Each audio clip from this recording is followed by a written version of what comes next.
ராமாயணம்.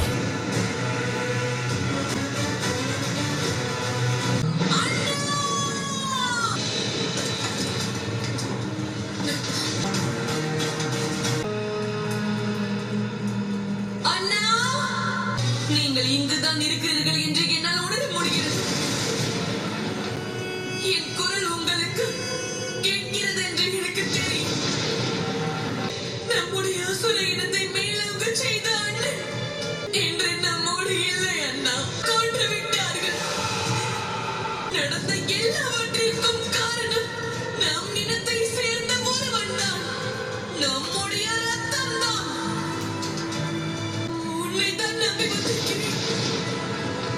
இலங்கை வேந்தன் ராவணனையும் அவனுடைய பிள்ளைகளையும் கதற கதற கொன்றவனை தண்டிக்க நீ வர வேண்டும் அண்ணா. அசுர இனத்தை உயிர் பெறச் செய்ய உன் ஒருவனால் தான் முடியும் அண்ணா. அதுவும் அண்ணன் ராவணன் பயன்படுத்திய அந்த புஷ்பக விமானத்தில்.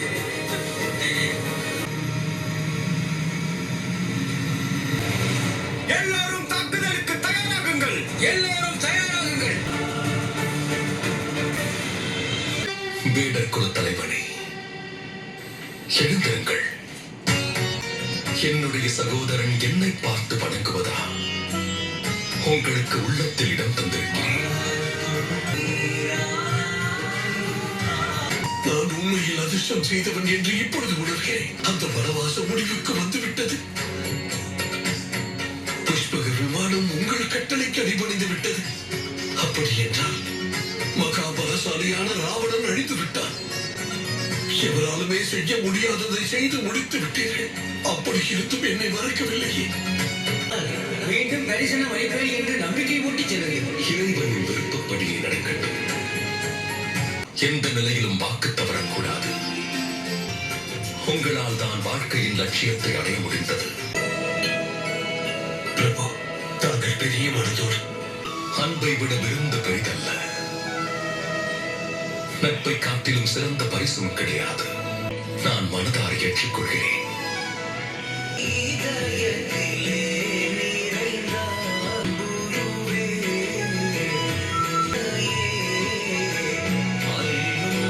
செய்த உதவிக்கு நான் எவ்வளவு நன்றிகளை கூறினாலும் அது ஈடாகாது.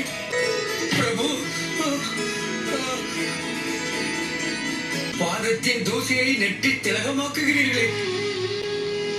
எவரும் மதிக்காத என்னை தங்களின் முடிசூட்டு விழாவில் விருந்தாளி ஆக்குகிறீர்கள். உங்களுக்கு ஈடு இணை எவரும் கிடையாது. எழுந்திருங்கள். யார் எவர் என்று வேதம் பார்ப்பதில்லை. அதுபோல்தான் சந்திரனின் குளிர்ச்சி. உயர்வு தாழ்வு வேதம் பார்ப்பதில்லை. நீங்கள் நதியை கடக்க உதவி புரிந்தீர்கள்.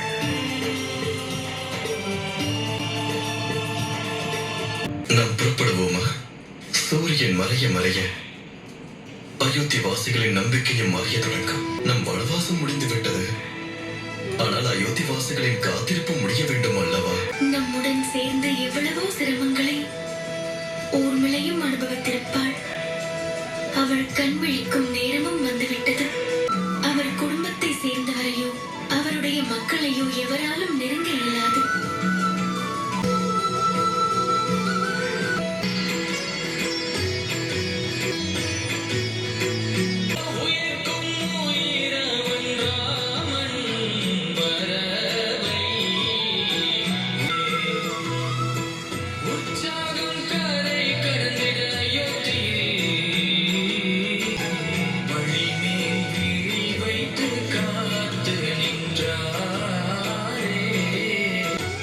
ரகுகுல விளக்கான சீதை வரவிருக்கிறாள்.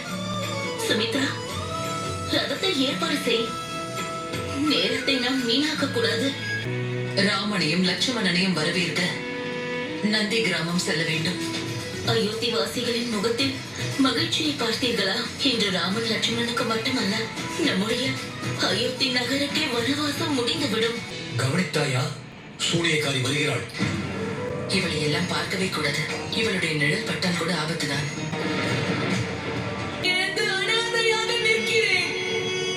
எனக்கு என்ன பதில் சொல்ல போகிறீர்கள் அண்ணா?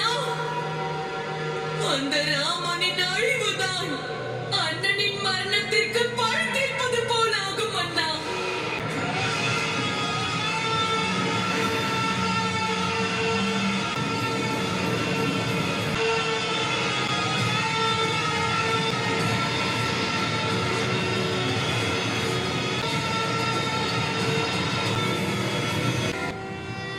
இங்கு சூழ்ந்துள்ள இருள் இயற்கையின் மாற்றத்திற்கு மட்டுமல்ல, எண்ணங்களையும் விவேகங்களையும் மாற்றக்கூடும். ராவணனை போன்ற எதிரிகள் நம் கண்முன்னே இருந்தார்கள். ஆனால் இந்த எதிரியை என்ன செய்வது?